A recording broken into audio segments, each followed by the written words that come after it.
बोललो की त्याला फार लागतं. माझा बाप मारला केला, मग ठीक आहे तो इतिहास झाला. अरे बाबा, हा तेरणा 12 वर्ष बंद पाडला, तिथलं भंगार सुद्धा विकलं.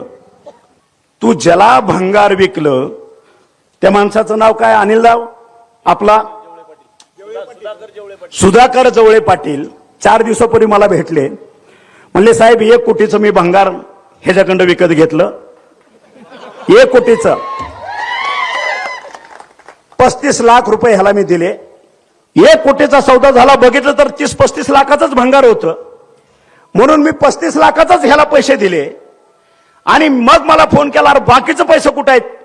त्यावेळेस मी सांगितलं, अहो दादा त्या ठिकाणी 35 लाखाचं भंगार आहे, बाकी काहीच नव्हतं. मग मी तेवढंच घेतलं आणि तुम्हाला तेवढे पैसे दिलं. येडा बेडा आहे का?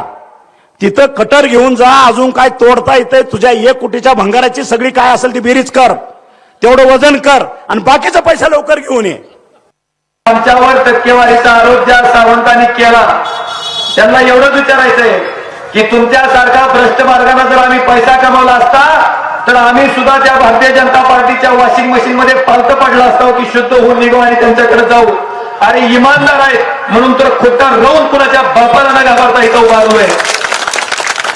आणि तुम्ही बेईमान आहेत म्हणून तर शुद्ध व्हायला तिकडे पालतं पडलं. आम्ही ठीक आहे, परिस्थितीनं तुमच्यापेक्षा थोडं गरीब असतो आम्ही, पण ह्याचा अर्थ जर तुम्ही असं करत असाल तर मला सावंत साहेबांना विचारायचंय की अख्ख्या राज्यातल्या अँब्युलन्सच्या घोटाळ्यात शेण कोणी खाल्लं, त्या शेण खाणाऱ्या माणसाचं नाव सुद्धा त्या ठिकाणी त्यांनी जाहीर करावं.